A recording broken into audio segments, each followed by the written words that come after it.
Hi hello guys, welcome to our channel Chandrika vlog. ఇవాళ నేను Bambino upma చేస్తున్నాను. దీనికి కావాల్సిన ఇంగ్రీడియంట్స్ స్క్రీన్ పైన టెక్స్ట్ చేశాను, ఒకసారి చూడండి. ముందుగా నేనైతే హాఫ్ కేజీ బాంబినో తీసుకొని బ్రౌనిష్ కలర్ వచ్చేంత వరకు ఫ్రై చేసుకొని పక్కన పెట్టుకున్నాను. ఇప్పుడు స్టవ్ ఆన్ చేసుకొని ఒక ప్యాన్ పెట్టుకోవాలి. 3 పావులు ఆయిల్ పోసుకోవాలి. ఆయిల్ హీట్ అయ్యాక ఆవాలు, జీలకర్ర, పల్లీలు వేసుకోవాలి. పల్లీలు పచ్చివాసన పోయేంత వరకు ఫ్రై చేసుకోవాలి.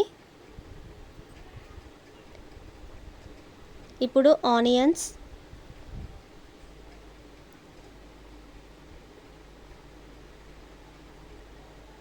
పచ్చిమిర్చి,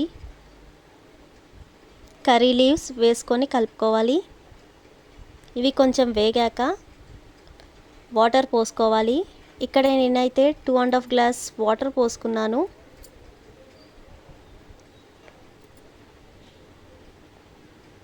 రుచికి సరిపడంత సాల్ట్ వేసుకోవాలి.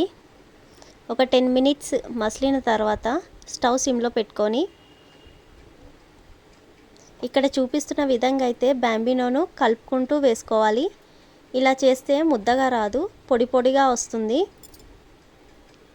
ఇప్పుడు మూత పెట్టేసుకోవాలి. ఇప్పుడు ఒక 15 మినిట్స్ తర్వాత స్టవ్ ఆఫ్ చేసుకోండి. రెడీ అయిందండి బాంబినో ఉప్మా. చాలా బాగుంటుంది, చాలా టేస్టీగా ఉంటుంది. ఒకసారి ట్రై చేయండి. Thank you. Please like, share, subscribe and comment.